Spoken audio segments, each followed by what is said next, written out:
Evening, नमस्कार सभी participants को। मैं प्रूडेंट और एचडीएफसी म्यूचुअल फंड की तरफ से आप सबका आज के सेशन में स्वागत करता हूं। जैसा आप लोगों को पता है, आज का जो सेशन है वो टॉपिक बहुत इंटरेस्टिंग है कि नेक्स्ट डिकेड यानी अगले 10 साल तक का मैं हिंदुस्तान में इन्वेस्टमेंट कर कर पैसा बना सकता हूँ। Investing in Indian market, Indian economy for the next decade. तो एक टॉपिक इंटरेस्टिंग है क्योंकि यहाँ से हम अगले 5 साल, अगले 10 साल हिंदुस्तान की अर्थव्यवस्था को, इकोनॉमी को और इसके साथ साथ हमारे मार्केट को कैसे बढ़ते हुए देख सकते हैं। इसके ऊपर आज हम चर्चा करेंगे। चर्चा करने के लिए हमारे साथ एचडीएफसी म्यूचुअल फंड से किशन शर्मा सर हैं, one of the most renowned speakers जो म्यूचुअल फंड इंडस्ट्री में जो हम बात करते हैं, किशन शर्मा सर का नाम आता है। तो ज्यादा समय न लेते हुए मैं आज का सेशन के लिए उनको आमंत्रित करूंगा। Over to you sir. Thank you Bhanu ji, बहुत बहुत शुक्रिया। एक बार फिर आपने मुझे मौका दिया है हमारे दोस्तों के साथ मिलके बाजार के बारे में और इकोनॉमी के बारे में चर्चा करने के लिए। और इस बार आपने बहुत ज्यादा तवज्जो इस बात को नहीं दी है कि हालिया माहौल में बाजार कैसा है या इकोनॉमी कैसी है। यहाँ हम बात कर रहे हैं कि आने वाले 10 सालों में हमें इकोनॉमी कैसी नजर आती है और बाजार में हमें क्या अवसर नजर आता है। तो अपनी बात, अपने पर्सपेक्टिव, अपने विचार जो भी मैं प्रस्तुत करूंगा दोस्तों आपके सामने, उसके लिए मैं एक प्रेजेंटेशन का सहारा लूंगा। Bhanu ji, I am sharing this. Is it visible sir? एकदम sir, visible sir. Bhanu ji, बड़ा आपने मुझे 10 साल का समय दे दिया तो मेरी परेशानी बहुत कम हो गई है। मैं ये नहीं जानता कि आने वाले 10 सालों में हिंदुस्तान की इकोनॉमी क्या होगी। हाँ, जो इकोनॉमिस्ट हैं, जो संस्थाएं हैं, वर्ल्ड बैंक है, आईएमएफ है, या बड़े बड़े जो ये फाइनेंशियल इंस्टीट्यूशंस हैं like Morgan Stanley, Asian development bank, Credit Suisse, ये जो संस्थाएं हैं, ये लोग जरूर कयास लगाते हैं, एस्टिमेट्स लगाते हैं, अपना शोध करते हैं और हमें बताते हैं। उन्हीं का मैं इस्तेमाल करूंगा अपनी बात रखने के लिए कि दुनिया भर के जो रिसर्च इंस्टीट्यूशंस हैं, जो संस्थाएं हैं, उनका क्या मानना है कि आने वाले 10 वर्षों में दुनिया कहाँ होगी और हिंदुस्तान कहाँ होगा। मैं जरूर आपसे वो बात करूंगा। लेकिन भानु जी, जो आपने मुझे ये कहा कि 10 साल नेक्स्ट डिकेड की अब बात करें, तो काम मेरा बहुत आसान हो गया है, क्योंकि इंसान पिछले अनुभवों से ज्ञान प्राप्त करता है, अनुभव से ज्ञान प्राप्त करता है और वो ज्ञान उसे आने वाले समय का रास्ता प्रशस्त करता है। और मैं ये देखता हूँ कि पिछले 10 सालों में हिंदुस्तान ने क्या किया, तो मुझे इस बात का न केवल बोध होता है कि आने वाले 10 सालों में क्या होगा, पर एक आत्मविश्वास से मैं सरोकार भी हो जाता हूँ कि आने वाले 10 सालों में क्या होगा। एक बड़ी अद्भुत बात भानु जी मैं आपको बताना चाहता हूँ कि वक्त ही सबसे बड़ी चीज है इन्वेस्टमेंट के अंदर। और मैं बहुत संकोच के साथ आपको भी नंबर बताऊंगा कि 10 साल के बाद हिंदुस्तान की जीडीपी कहाँ होगी, 10 साल के बाद हिंदुस्तान का बाजार कहाँ हो सकता है। विश्वास करें, बहुत संकोच है मेरे, क्योंकि जो भी फिगर्स मैं आपके सामने प्रस्तुत करूंगा, आप मेरा उपहास उड़ा सकते हैं कि कैसे पागलों जैसे हम ये क्या नंबर बता रहा है, क्या ये नंबर संभव है।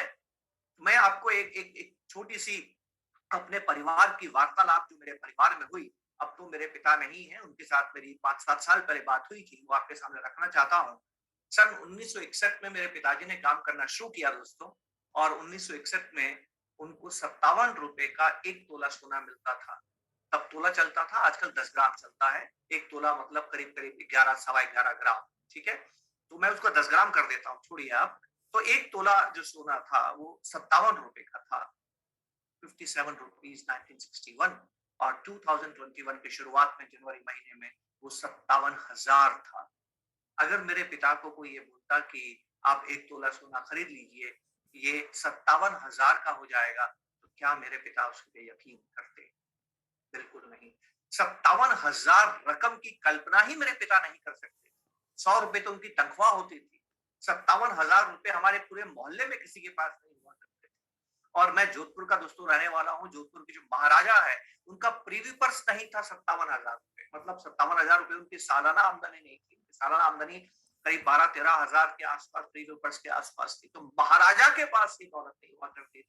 अगर कोई उनसे ये कहता कि 57,000 हो जाएगा, और याद रखिएगा दोस्तों, ये 57 रुपए का 57,000 60 सालों में जो रिटर्न बैठता है ना, ये केवल 12% बैठता है, और मार्केट ने 15% रिटर्न दिया है। अगर 15% 60 सालों में 3% का फर्क 57,000 नहीं होता है दोस्तों, 1,57,000 होता है। तो यह है समय की ताकत, ये है कंपाउंडिंग की ताकत। इसलिए अपनी बातचीत शुरू करूं उसके पहले मैं आपको बताना चाहता हूं, मेरी बात सिर्फ और सिर्फ उसके समझ में आएगी जो इस चक्रवर्ती ब्याज की ताकत को समझता है, इस कंपाउंडिंग की, ज्योमेट्रिक प्रोग्रेशन की ताकत को समझता है।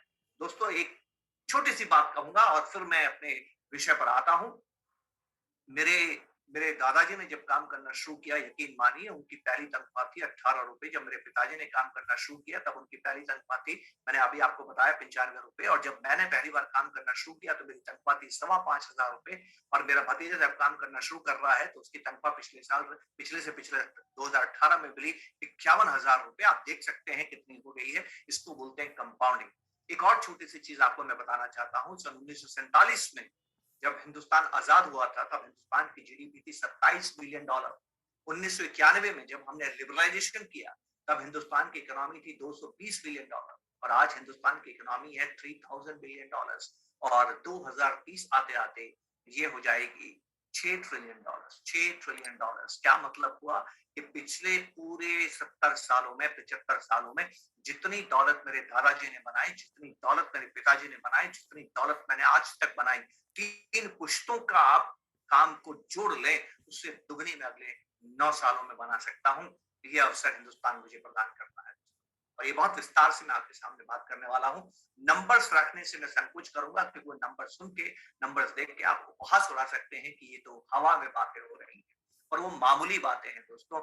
यहाँ से 6 ट्रिलियन हो जाना, केवल 10% का जीडीपी ग्रोथ रेट चाहिए। 10% का नॉमिनल जीडीपी ग्रोथ रेट की बात कर रहा हूं मैं, रियल जीडीपी ग्रोथ रेट की बात नहीं कर रहा हूं। नॉमिनल का मतलब होता है रियल जीडीपी ग्रोथ रेट में जब आप इन्फ्लेशन को जोड़ लेते हैं। तो दोस्तों, स्वागत है आपका इस अद्भुत वार्ता में। मैं शुक्रगुजार हूं प्रूडेंट का कि उन्होंने इतना सुंदर विषय मुझे दिया है। बहुत आसान है फ्यूचर के बारे में बात करना, क्योंकि ना आप जानते हैं ना मैं जानता हूं, लेकिन हम सभी जानते हैं कि फ्यूचर का कयास लगा के तो हम निवेश करते हैं। बानू जी, मेरा आपसे निवेदन होगा, मेरी किसी बात को अगर दोबारा व्याख्या करनी है तो आप मुझे रोक सकते हैं। कोशिश कीजिएगा कि इसको मोनोलॉग न समझें। आप कोई भी प्रश्न अगर आपको मिलते हैं तो आप मुझे बीच में रोक के भी वो प्रश्न पूछ सकते हैं। ये मेरा आपसे निवेदन रहेगा, क्योंकि हो सकता है बहुत सी बातें दोबारा करने की जरूरत महसूस हो सकती है। और इस बीच में अगर बीच में भी आपको कोई सवाल आता है मेरी किसी बात को लेकर, तो हम उसको भी पुनः उसके विवेचना कर सकते हैं, व्याख्या कर सकते हैं। तो दोस्तों, स्वागत है आपका। और मैं बाजार के बारे में बात जरूर करूंगा, लेकिन बाजार डेरिवेटिव है, बाजार अपने आप में मुकम्मल नहीं है। बाजार सिर्फ और सिर्फ इस बात पर निर्भर करता है कि इकोनॉमी कैसी है। एक कागज और कलम लीजिए और उस कागज और कलम पे एक बात, प्रश्न लिखिए। और वो प्रश्न ये है कि आपके और आपके परिवार के खर्चे आने वाले 10 सालों में ज्यादा होंगे कि कम होंगे। ये प्रश्न है। ना आपको भविष्य मालूम है, ना मुझे भविष्य मालूम है। मैं भविष्य की बात कर रहा हूं। कागज पे ये लिखिए कि आपके और आपके परिवार के खर्चे आने वाले 10 सालों में ज्यादा होंगे कि कम होंगे। आप नहीं जानते हैं, फिर भी लिखिए ज्यादा होंगे कि कम होंगे। और तुरंत जो जवाब दिमाग में आए वो लिखिएगा। ज्यादा सोच विचार मत कीजिएगा, बहुत ज्यादा चिंतन मत कीजिएगा। जितना सोच विचार करेंगे उतना आपके जो विचार है वो भ्रष्ट हो जाएंगे। ईमानदारी से जवाब दीजिए कि जैसे ही प्रश्न अपने आप से पूछा, अपने स्पाउस को पूछिए, अपने बच्चों को पूछिए, परिवार के हर सदस्य को पूछिए कि आने वाले 10 सालों में हमारे खर्चे बढ़ेंगे या कम होंगे। और तुरंत जो जवाब मन में आता है वो जवाब लिखिए। अगर वो जवाब ये है कि आपके खर्चे बढ़ेंगे तो निसंदेह हिंदुस्तान की जीडीपी बढ़ेगी। दोस्तों, इंसान जब पैदा होता है ना तो खर्चा पहले लेके आता है, आमदनी बाद में आती है। पैदा होते ही खर्चा, उसको कंजप्शन करना होता है, उपभोग करना होता है। तो कोई भी इकोनॉमी सिर्फ और सिर्फ खर्चे से चलती है। दोबारा बोलता हूं, दुनिया की कोई भी इकोनॉमी सिर्फ खर्चे से चलती है। देश वही विकास करता है जहां खर्चा बढ़ता है। अगर खर्चा बढ़ने की गुंजाइश है तो अब बाकी चीजें अपने आप हो जाती है।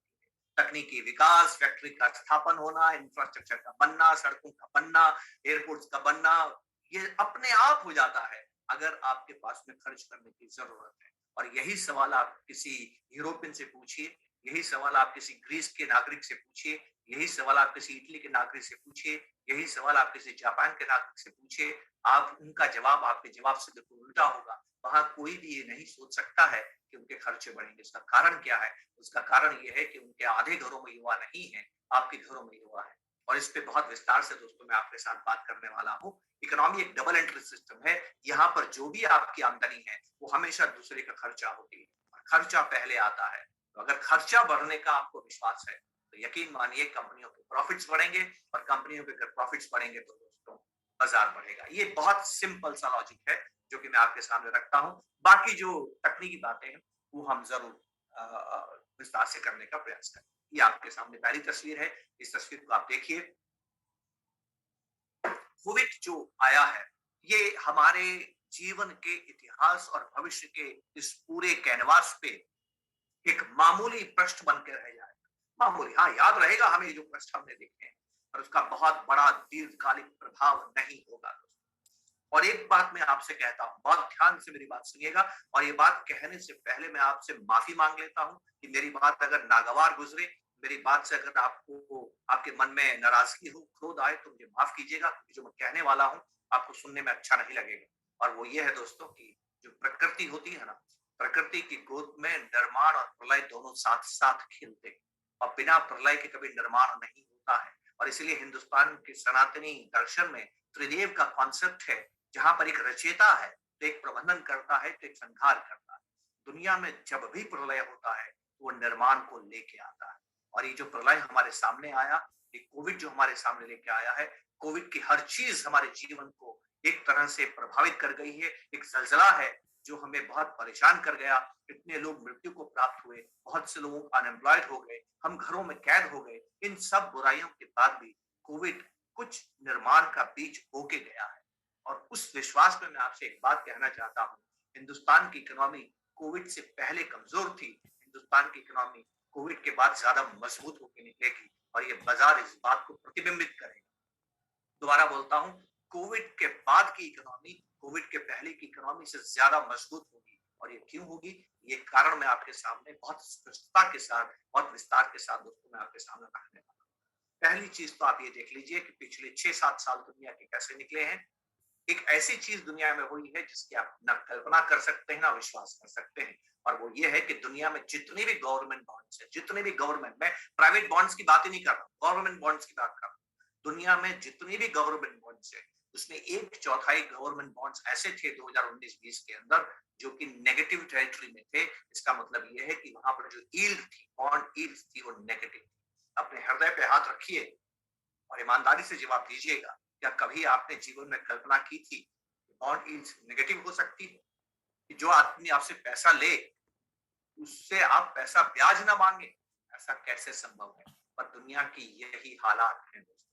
ये हालात क्यों है, हम बहुत ज्यादा तो इस पे विचार नहीं करेंगे क्योंकि हमें बहुत सी बातें करनी है, पर एक सूचना भर मैं आपको देना चाहता हूं कि ये, और ये खासकर जो 25% नेगेटिव बॉन्ड यील्ड्स है, ये सब विकसित राष्ट्रों में, ये सिर्फ और सिर्फ यूरोप में है और जापान में, और कहीं नहीं।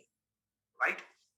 दूसरी चीज बहुत जरूरी है, आसानी से आप समझ लीजिए, दुनिया के अंदर अगर 100 रुपए की जीडीपी है तो 100 रुपए की जीडीपी में से करीब करीब 65-66, मैं तो कहूंगा 70 रुपए की जीडीपी है, वो सिर्फ 3 मुल्कों में है, यूरोप, अमेरिका और जापान। इन 3 मुल्कों के पास 70 रुपए है और बाकी दुनिया के सारे मुल्कों के पास 30 रुपए है।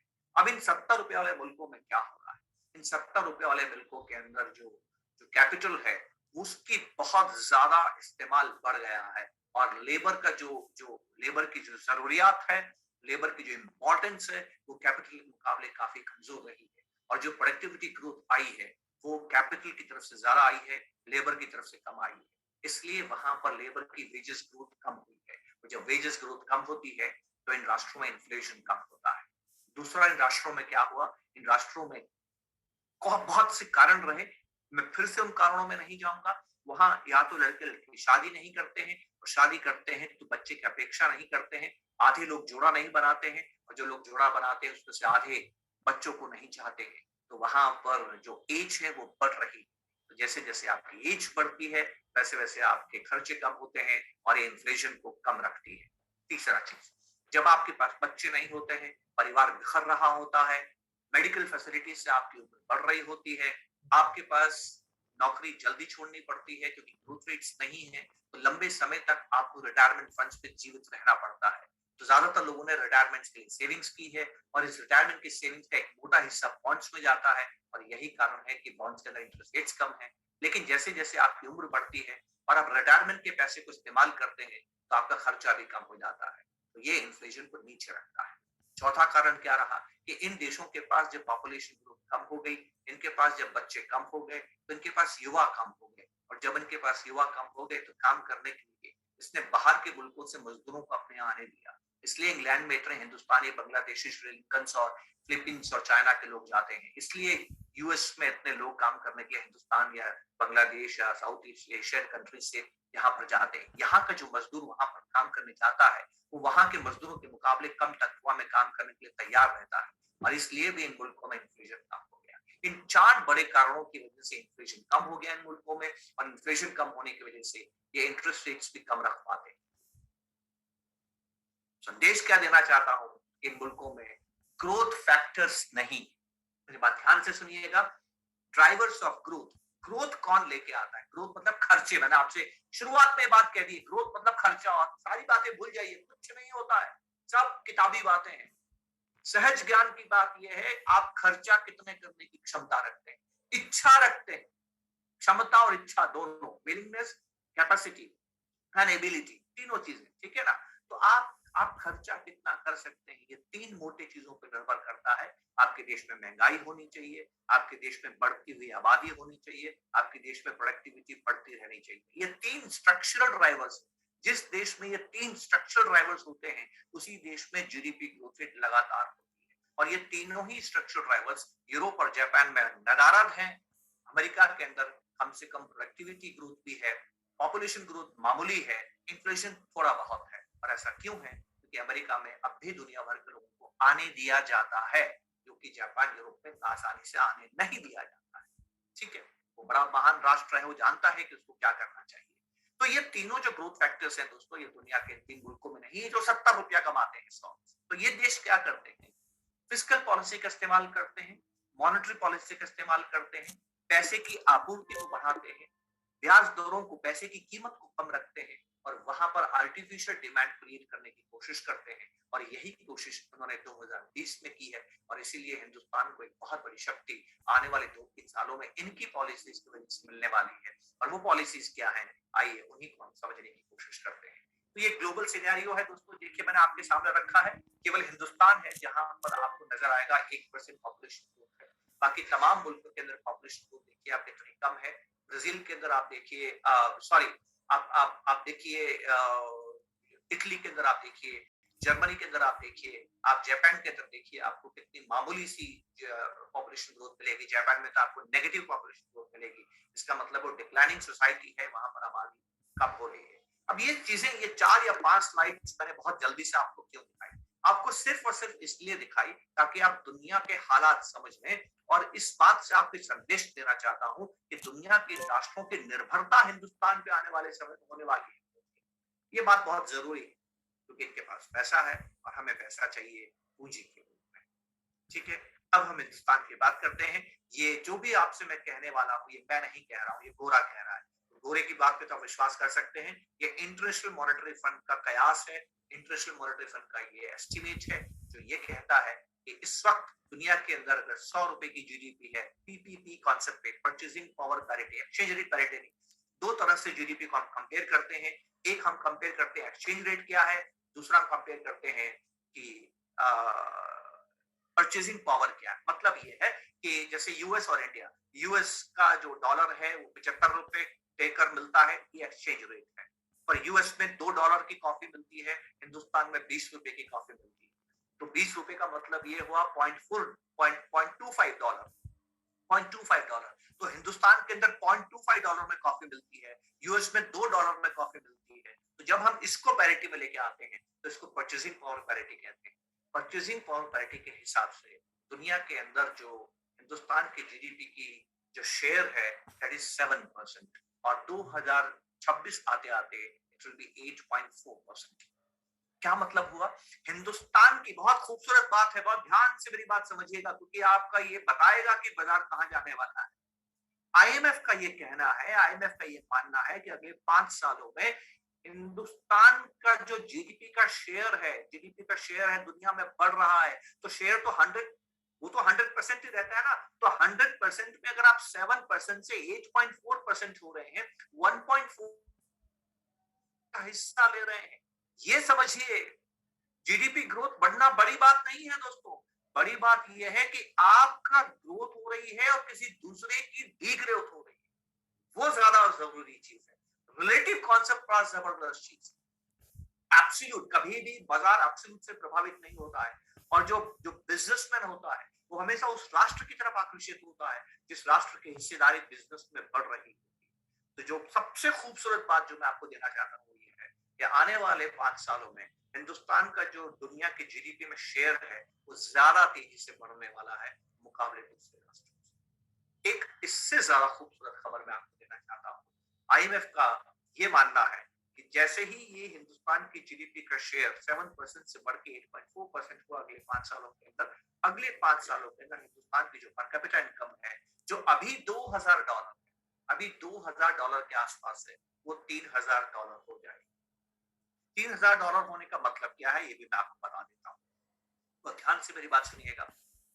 दुनिया भर में एक शोध किया गया, उस शोध से पता किया गया कि कौन से देश हैं जहां पर ज्यादातर हाउस होल्ड कार खरीदना शुरू करते हैं। कार, आपके पास कार होगी, 4 व्हीलर होगा, वो 4 व्हीलर आप कब खरीदना शुरू करते हैं। तो शोध ये कहता है कि किसी भी राष्ट्र की पर कैपिटा इनकम जब $3000 प्रति वर्ष को पार करती है तब उस देश के लोग कार खरीदना शुरू करते हैं।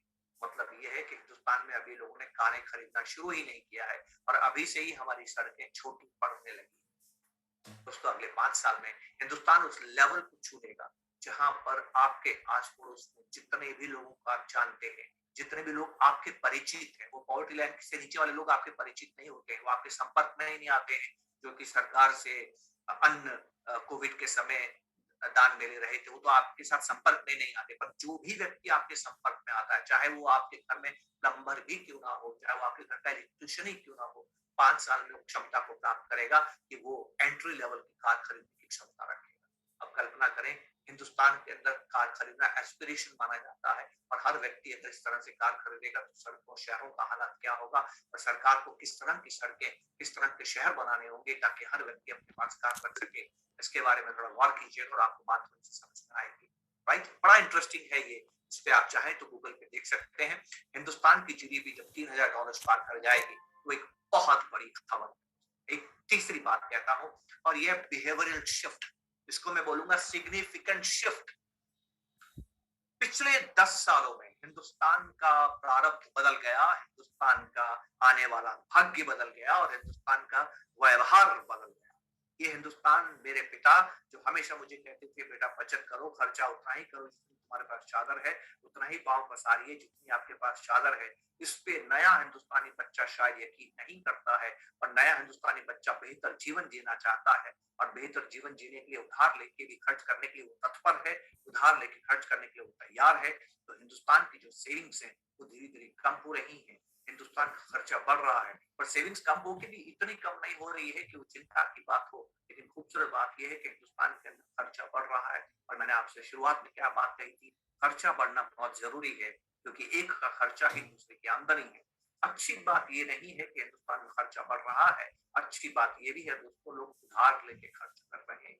आप में से बहुत से लोग कहेंगे उधार लेना बुरी बात है। जी नहीं, उधार नहीं लेना बुरी बात है, उधार ज्यादा लेना बुरी बात है। उधार लेना और उधार ज्यादा लेना दोनों बातों में फर्क है दोस्तों। इस फर्क को अगर समय रहा तो मैं समझने की कोशिश करूंगा। दुनिया के आज जितने भी अमीर देश हैं वहां पर हिंदुस्तान से ज्यादा उधार है, हिंदुस्तान अब उधार लेने लगा है, तो हिंदुस्तान के व्यवहार में एक तब्दीली है।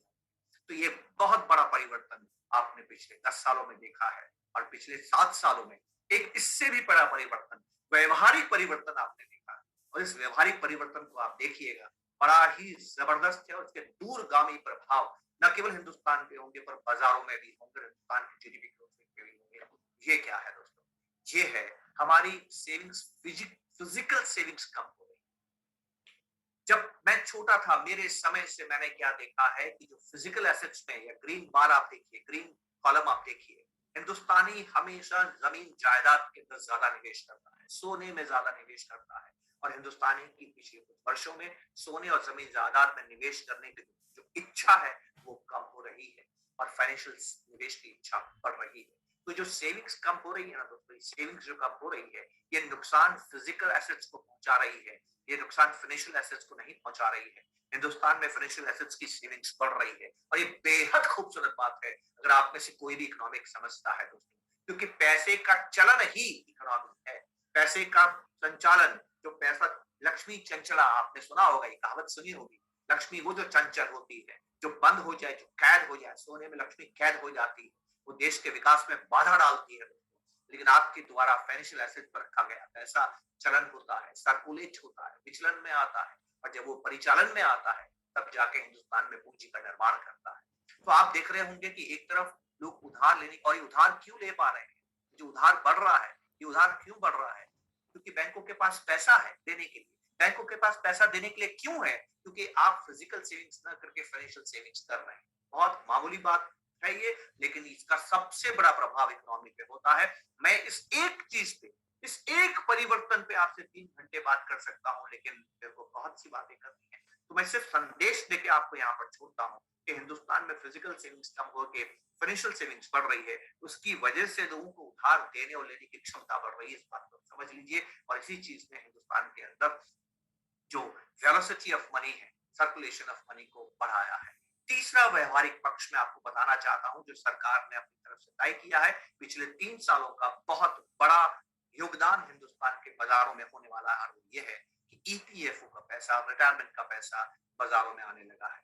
तो मैंने आपके सामने दुनिया का पक्ष रखा, मैंने आपके सामने हिंदुस्तान में पिछले 5-7 सालों में क्या हुआ ये बात रखी। अब इन दोनों का परिणाम आने वाले 5-7 सालों में क्या होगा, आइए इस बात को हम समझने की कोशिश करते हैं। पर एक और मैं आपसे बात कहूंगा, अभी तक जो मैंने हिंदुस्तान के 3 व्यवहारिक परिवर्तन बताए, ये तीनों व्यवहारिक परिवर्तन इस बात से थे कि वो कोविड से पहले हो गए, और कोविड का इसमें कोई योगदान नहीं था। पर अब मैं आपको एक ऐसा बताऊंगा जिसका कोविड का योगदान है, जबरदस्त योगदान है, और इसको मैं दोस्तों बोलूंगा कैटेक्लिज्म। इसको हम अंग्रेजी में कैटेक्लिज्म बोलते हैं। कैटेक्लिज्म का मतलब होता है वो विनाश जो निर्माण का बीज डाल के जाता है, वो विनाश जो निर्माण का बीज डाल के जाता है। मैंने कहा ना, प्रकृति की गोदी में निर्माण भी खेलता है और प्रलय भी खेलता है। आज हिंदुस्तान में 80% कारोबार डिजिटल हो रहा है। इसका क्या प्रभाव होगा, आइए हम बात करते हैं। बहुत इंटरेस्टिंग है, बहुत जरूरी है, लेकिन पहले आप एक दूसरी बात समझ लीजिए। डिजिटल होने का एक दूसरा बड़ा प्रभाव आप देख सकते हैं दोस्तों, कितना खूबसूरत है। आप पहला 2 आपके सामने मैंने चार्ट रखे हैं। एक चार्ट, एक ट्वीट है एनएससी का, राइट हैंड साइड जो आपको नजर आ रहा है, ये एनएससी का ट्वीट है। आप जानते हैं ट्वीट क्या कहता है? ये ट्वीट कहता है कि इस साल के 4 महीनों में अप्रैल, मई, जून, जुलाई 2021 51 लाख नए लोगों ने जीवन में पहली बार एनएससी से स्टॉक खरीदा। दोबारा बोलता हूं, 51 लाख लोग।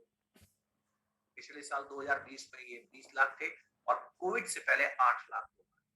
तो कोविड से पहले 8 लाख लोग 4 महीने में एनएससी के पास पहली बार स्टॉक खरीदते थे। कोविड के बाद 51 लाख लोगों ने पहली बार जीवन में स्टॉक खरीदा। ये जलजला है दोस्तों। यूपीआई ट्रांजैक्शन मैंने आपको बताया, 80% कारोबार डिजिटल। ये बहुत बड़ा प्रभाव, इसका इतना जबरदस्त प्रभाव अगले 5-7 सालों में होने वाला है। अमेरिका में 52% लोग इक्विटीज में निवेश करते हैं, हिंदुस्तान में केवल 4%, 3% लोग करते थे कोविड से पहले, और कोविड के बाद ये संख्या 6% हुआ है। कोविड ने आपके लिए वो कर दिया है जिसकी आप कल्पना नहीं कर सकते थे। हिंदुस्तान में रुचि फाइनेंशियल एसेट्स की तरफ बढ़ रही है। मैं बार बार आपसे बोल रहा हूँ, इसको मैंने बोला है सिग्निफिकेंट शिफ्ट। सिग्निफिकेंट शिफ्ट, इसका इस बात के प्रभाव को समझिए कि क्या प्रभाव है। मेरे पिता से और मेरे से मेरे बेटे की जो जो जो जो सेविंग्स के प्रति जो धारणाएं हैं, उसमें आमूलचूल परिवर्तन।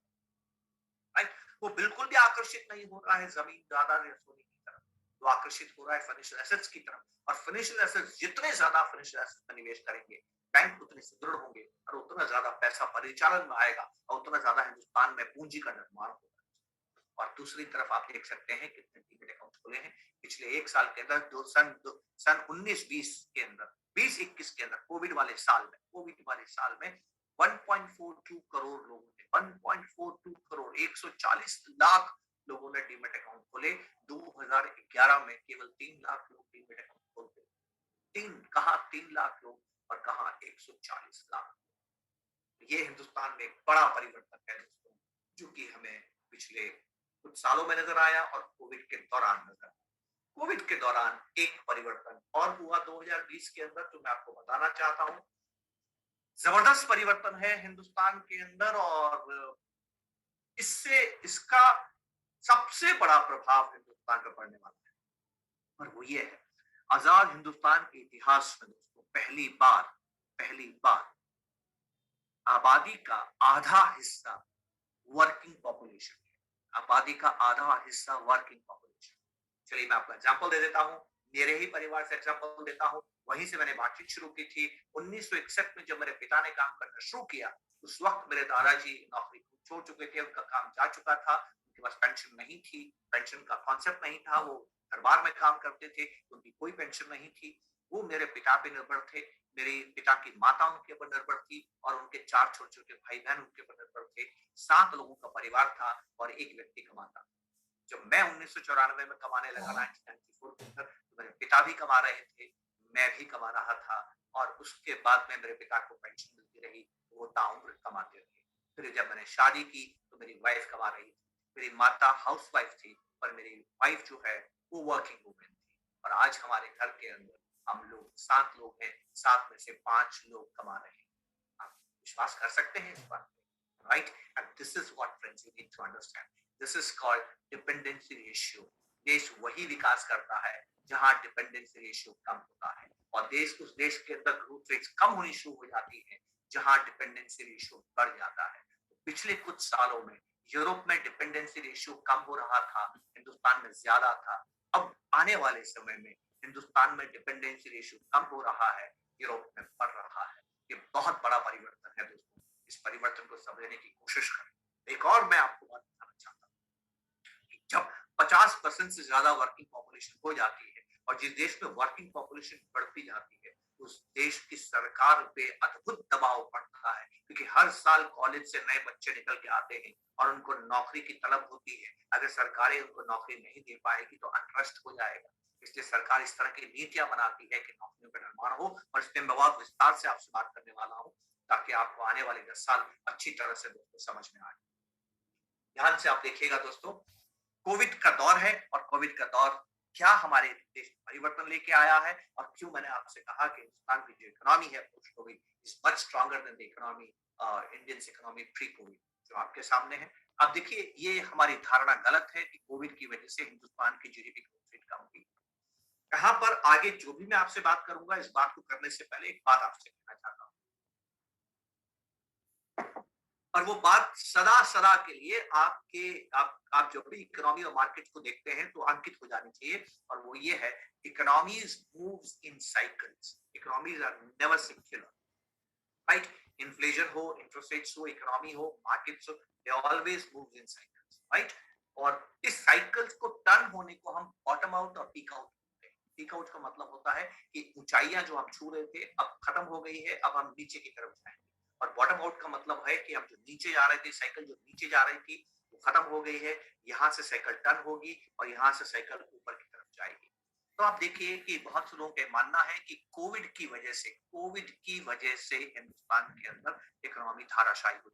नहीं सर, अब ध्यान से देखिए, हिंदुस्तान की GDP growth rate Q1 of 2018 was 8.2%, 8.2%, और कोविड तो मार्च 2020 में आया, अप्रैल 2020 में आया।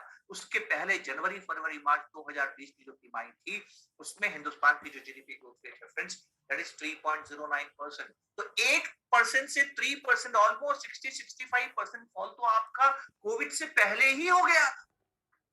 India's economy is shrinking for the last 41 months, right?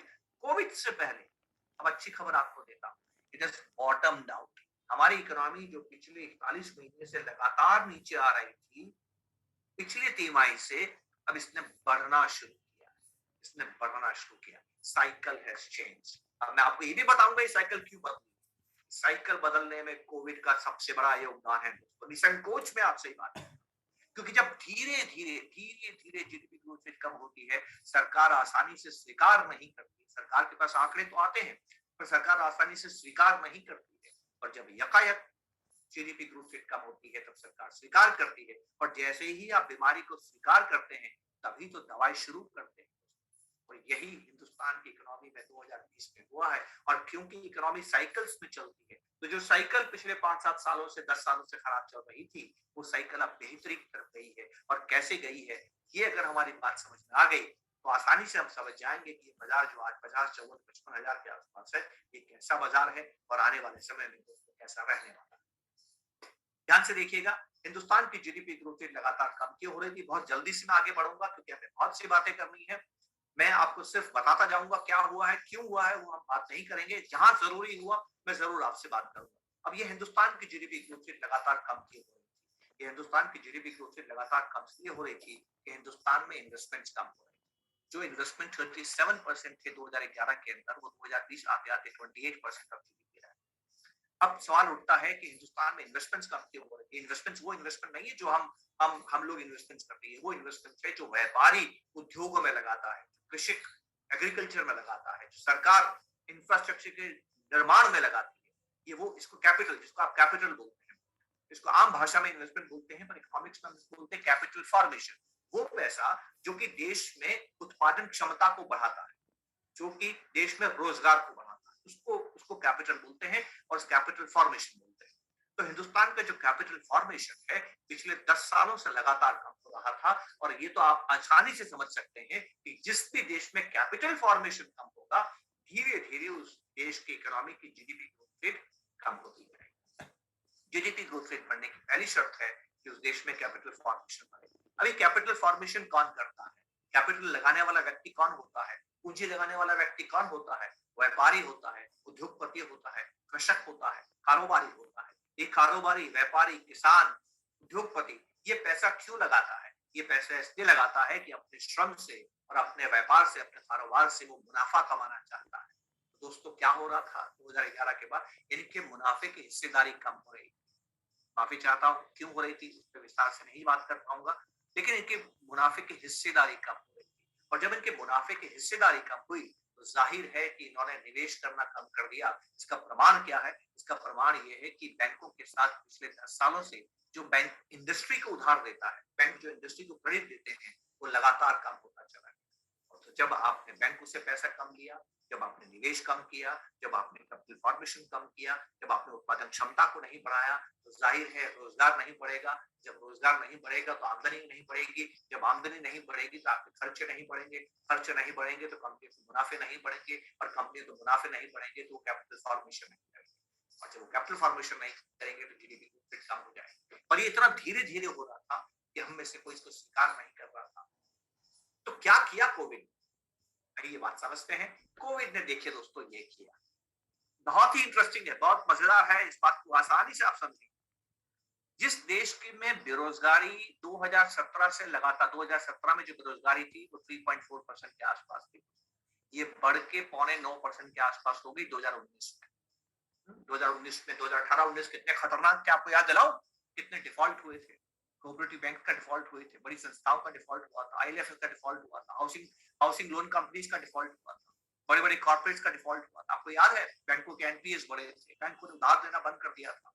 कितनी बातें याद दिलाऊं मैं आपको कि 2018 कैसा निकला था, 2019 कैसा निकला। आपके स्मॉल कैप, मिड कैप ने कुछ भी रिटर्न आपको नहीं दिया था, राइट? तो वो जो दौर था, उस दौर के अंदर संकुचन हो रहा था हिंदुस्तान में और बेरोजगारी बढ़ रही थी। लेकिन कोविड ने यकायक बेरोजगारी को बढ़ा दिया और ये बेरोजगारी बढ़ के 23% के आसपास हो गई। इतनी ज्यादा जब बेरोजगारी होती है तो सरकार विचलित होती है। जब सरकार विचलित होती है तो राजनीति से ज्यादा अहमियत इकोनॉमिक्स को देती है। बहुत कम ऐसा जीवन में होता है दोस्तों जब इकोनॉमिक्स और पॉलिटिक्स का मिलन होता है, राइट? नॉर्मली मेरी बात को आप स्वीकार करेंगे कि अच्छी राजनीति को बुरी आर्थिक नीति माना जाता है और अच्छी आर्थिक नीति को बुरी राजनीति माना जाता है। Rarely good politics is good economics and good economics is good politics. लेकिन एक दौर आता है दोस्तों when good economics becomes good politics. ये दौर कब होता है? ये दौर तब होता है जब बेरोजगारी बढ़ती है, क्योंकि बेरोजगार व्यक्ति वोट नहीं देता है और बेरोजगारी कम करने के लिए रोजगार बढ़ाना पड़ता है। और रोजगार केवल कारोबारी बनाता है। दोबारा बोलता हूं, रोजगार केवल कारोबारी बनाता है, सरकार के हाथ में रोजगार देना नहीं है। पूरे हिंदुस्तान में राज्य सरकारें और केंद्र सरकार मिला के केवल 2.25 करोड़ नौकरियां हैं, उससे ज्यादा नहीं है। और हिंदुस्तान की आबादी 140 करोड़ है। 140 करोड़ में 2.25 करोड़ की कोई अहमियत नहीं है, राइट। तो देश में जो कारोबार है, कारोबारी जो है, वही आपको रोजगार देता है। सरकारें जब बेरोजगारी बढ़ती है तभी चिंतित होती है और कारोबारियों को सहायता देती है, सहूलियत देती है, वातावरण का निर्माण करती है, जब वो बेहतर निवेश करके बेहतर मुनाफा कमाने की आशा बढ़ा सकें। और इसी को इकोनॉमिक रिफॉर्म, तस्वीर आपके सामने है। सबसे महत्वपूर्ण तस्वीर है जो मैं आपको दिखा रहा हूं। अभी तक जो भी तस्वीर मैंने आपको दिखाई है, हिंदुस्तान में केवल 5 साल हैं, 1984, 1991, 1999 से लेकर 2001, 2019 और 2020। ये वो 5 साल है जहां पर हिंदुस्तान की जीडीपी ग्रोथ रेट बहुत कम हो गई थी। जीडीपी ग्रोथ रेट कम होने से बेरोजगारी बढ़ गई थी और ऐसे में सरकार को रोजगार वापस लाने के लिए आर्थिक नीतियों में परिवर्तन करना पड़ा, रिफॉर्म्स करना पड़ा। और याद कीजिए इन रिफॉर्म्स के बाद बाजारों में क्या हुआ। एक अच्छा निवेशक बनने के लिए होमवर्क देता हूं आपको दोस्तों, और होमवर्क ये है कि पिछले 40 सालों में हिंदुस्तान के जीडीपी के साथ क्या हुआ, पिछले 40 सालों में हिंदुस्तान के बाजारों में क्या हुआ। अगर आप इन बाजारों के और जीडीपी के टर्निंग पॉइंट्स को देखेंगे तो इन टर्निंग पॉइंट्स में आपको ये 5 साल नजर आएंगे। और ये 5 साल वो 5 साल है जहां पर अर्निंग पर शेयर की ग्रोथ जो है वो मैक्सिमम उसके बाद है। 1984 से पहले आप कैसी बाइक का इस्तेमाल करते थे, याद है आपको? राजदूत बाइक आती थी। एक स्कूटर के लिए आपको 5 साल इंतजार करना पड़ता था। 5 years you used to wait for scooter। लेकिन 1984 में जब हमारी जीडीपी ग्रोथ रेट नेगेटिव हो गई, तब सरकार ने परिवर्तन किया, इंडस्ट्रियल पॉलिसी में परिवर्तन किया और व्यापारियों को इस बात का हक दिया कि वो जापान और यूरोप की कंपनियों से कारोबार कर सकते हैं और वहां की टेक्नोलॉजी चला के हिंदुस्तान में ऑटोमोबाइल बना सकते हैं। इंडस्ट्रियल पॉलिसी में परिवर्तन क्यों हुआ? क्योंकि जीडीपी ग्रोथ रेट नेगेटिव हो गई। तो जितने भी रिफॉर्म्स हिंदुस्तान में हुए हैं, ये तब हुए हैं जब जीडीपी कमजोर हुई है, बेरोजगारी बढ़ी है। और इस बार भी ये कहानी दोहराई गई है और सरकार ने तमाम वो कदम उठाए हैं जिसकी हम कभी कल्पना नहीं कर सकते थे। एक उदाहरण मैं आपको दूंगा।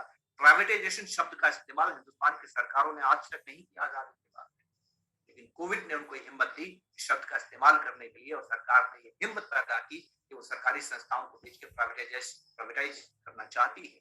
कॉर्पोरेट टैक्स को उन्होंने बहुत किया। पीएलआई जैसी सुंदर सुंदर स्कीम लेके आए हैं। पीएलआई क्या चीज आप जानते हैं? एक ऐसा कारोबारी जो अच्छा कारोबार करेगा, मुनाफा अच्छा कमाएगा, उत्पादन ज्यादा करेगा, मुनाफा भी अच्छा कमाएगा, उसको सरकार कैश इंसेंटिव देगी। बताइए, पहले कारोबारी को टैक्स ज्यादा देना पड़ता था। 2020 में सरकार ने क्या किया? कारोबारी का टैक्स भी कम किया और उसको टैक्स इंसेंटिव भी दी, कैश इंसेंटिव भी दी। आप कल्पना कर सकते हैं?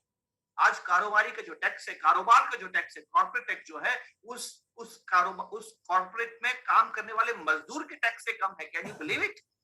And this is something very interesting which has happened post COVID friends। तो post COVID आप देखिए, न केवल टैक्स कम हुआ है पर उसको कैश इंसेंटिव भी दिया गया है। प्रभाव मैं आपको बताऊं, आप में से अगर किसी ने मोबाइल खरीदा है पिछले 1, 2, 3 महीने में, ध्यान से उस मोबाइल को खोल के देखिएगा, वो मेड इन चाइना नहीं है। चाहे वो सैमसंग हो, चाहे वो एप्पल हो, वो मेड इन इंडिया है। आज 100% जो मोबाइल है वो हिंदुस्तान में बनते हैं और हम उसको आयात नहीं करते हैं। और ये हमारे करंट अकाउंट डेफिसिट को कम कर रहा है, करंट अकाउंट सरप्लस को बढ़ा रहा है। ये इतना बड़ा परिवर्तन कैसे आया? क्योंकि आपके सामने कोविड आया। और इससे भी बड़ा परिवर्तन क्या आया मैं आपको बताना चाहता हूँ। वो परिवर्तन दोस्तों है दुनिया के साथ कोविड ने क्या किया। यहाँ से आप समझेंगे कि हिंदुस्तान की जीडीपी को क्या ताकत मिलने वाली है और वहां से हम आएंगे कि बाजार का इसके ऊपर क्या प्रभाव पड़ने वाला है। मैंने आपसे एक होमवर्क के लिए कहा था और होमवर्क ये था कि पिछले 40 सालों में हिंदुस्तान की जीडीपी के साथ क्या हुआ है पता कीजिए और हिंदुस्तान के बाजारों के साथ क्या हुआ पता कीजिए, उनके टर्निंग पॉइंट्स क्या है। आइए टर्निंग पॉइंट्स की बात करते हैं। हिंदुस्तान की जीडीपी कब तेजी से बढ़ने लगी पता कीजिए। जब भी आपके पास फुर्सत हो, गूगल बाबा से पूछिए हिंदुस्तान की बढ़िया जीडीपी ग्रोथ रेट कब हुई, तो आप देखेंगे हिंदुस्तान की जीडीपी ग्रोथ रेट अच्छी तब हुई है दोस्तों जब यूरोप में संकट है और जापान में संकट है और अमेरिका में संकट है। क्योंकि यूरोप, अमेरिका और जापान में जब संकट होता है, मैंने आपसे सबसे पहले क्या कहा था, याद कीजिए मैंने आपसे क्या कहा था। मैंने आपसे कहा था कि इन देशों के पास में स्ट्रक्चरल ड्राइवर्स नहीं है ग्रोथ के। इन्फ्लेशन, पॉपुलेशन, प्रोडक्टिविटी, ये तीनों ही स्ट्रक्चरल जो ड्राइवर्स हैं ग्रोथ के नहीं है इनके पास। तो इनको शॉर्ट टर्म मेजर्स लेने पड़ते हैं, राइट। ये शॉर्ट टर्म भी 5-7 साल चलते हैं, राइट। तो ये शॉर्ट टर्म मेजर्स जो है इसमें फिस्कल पॉलिसी, मॉनेटरी पॉलिसी शामिल है। तो 2020 में भी इन्होंने यही किया और 2020 के अंदर जब भी जापान में संकट आता है, यूरोप में संकट आता है, यूएस में संकट आता है, वो मॉनेटरी पॉलिसी को खोल देते हैं और अपना फिस्कल डेफिसिट बढ़ा लेते हैं, और ये दोनों ही डॉलर यूरो के ऊपर दबाव डालते हैं। और जब भी विदेशी मुद्रा सस्ती होती है, हिंदुस्तान को बल मिलता है। तेल सस्ता होता है, हिंदुस्तान को फायदा होता है। डॉलर सस्ता होता है, सोना महंगा होता है, हिंदुस्तान को फायदा होता है, क्योंकि हिंदुस्तानी सोना बहुत खरीदते हैं। जब सोना इतना महंगा हो जाता है तो वो खरीदते नहीं है, और देश की पूंजी बाजार में लगती है, कारोबार में लगती है, और देश का विकास होता है। नहीं तो उसकी पूंजी कैद हो जाती है और महंगी मुद्रा देश से बाहर चली जाती है, क्योंकि पूरा सोना हमें आयात करना पड़ता है। हिंदुस्तान में सोने का उत्पादन नहीं होता। तो जब भी यूरोप और अमेरिका और जापान संकट में होते हैं, तो वहां की मुद्राएं सस्ती होती है। जो वहां की मुद्राएं सस्ती होती है तो हमारे को पैसा ज्यादा आता है, फॉरेन फ्लोज ज्यादा आते हैं। जब फॉरेन फ्लोज हमें ज्यादा आते हैं तो वो कम ब्याज दरों पे होते हैं। तो आप देखिए पिछले 40 सालों में हिंदुस्तान की जीडीपी ने तब बहुत अच्छा काम किया है जब यूरोप में, जापान में और यूएस में संकट रहा है। कोविड हमारे सामने ऐसी स्थिति 10 साल के बाद लेके आया। दोबारा बोलता हूँ, कोविड ये ऐसा मौका हिंदुस्तान के सामने 10 सालों के 12 सालों के बाद लेके आया। के बाद रुपए के अंदर आपने इजाफा देखा होगा। 12 साल तक नहीं तो रुपया लगातार कमजोर ही होता रहा, जबकि 2002 से लेकर 2008 के बीच में रुपया मजबूत हुआ। और डॉलर के कमजोर होने की कारण, बहुत बड़ा कारण क्या रहा, आप देख सकते हैं आपके तस्वीर के सामने, अनप्रेसिडेंटेड रिस्पॉन्स। जितने बॉन्ड्स अमेरिका ने पिछले 10 साल में खरीदे, उससे 2.5 गुना बॉन्ड अमेरिका ने पिछले 1 साल में खरीदे फेडरल रिजर्व ने, और उसने सुनिश्चित किया कि इतना डॉलर सप्लाई। डॉलर के कमजोर होने का एक दूसरा कारण ये रहेगा कि यूएसए हो, चाहे यूरो हो, चाहे जापान हो, चाहे यूके हो, चाहे चाइना हो। चाइना छोड़ दीजिए, इमर्जिंग मार्केट है। यूके देख लीजिए, जापान देख लीजिए, यूरो एरिया देख लीजिए, यूएसए देख लीजिए, सभी ने फिस्कल डेफिसिट कितना ज्यादा बढ़ाया है। हिंदुस्तान ने इतना फिस्कल डेफिसिट नहीं बढ़ाया जितना यूएस और जर्मनी ने बढ़ाया, जापान ने बढ़ाया। और इतना ज्यादा फिस्कल डेफिसिट बढ़ने से वहां पर बहुत उधार भी बढ़ेगा और ये डॉलर को कमजोर रखेगा। क्या कहने का मतलब है, संदेश क्या देना चाहता हूँ? याद कीजिएगा मैंने आपसे क्या कहा था, अपने स्मरण शक्ति में अंकित कर लीजिए कि economies always moves in cycle. तो आपके सामने है ये 1975 से मैं आपको डॉलर की साइकिल दिखा रहा हूं।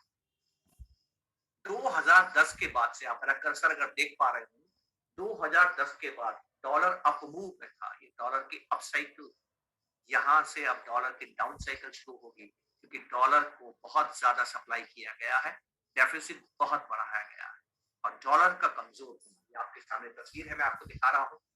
पिछले 10 साल से डॉलर लगातार ऊपर जा रहा था और पहली बार पिछले 1 सवा साल से डॉलर नीचे आ रहा है। ट्रेंडिंग, रोजाना मत देखिए, ट्रेंड देखिए, ये डॉलर कमजोर होगा।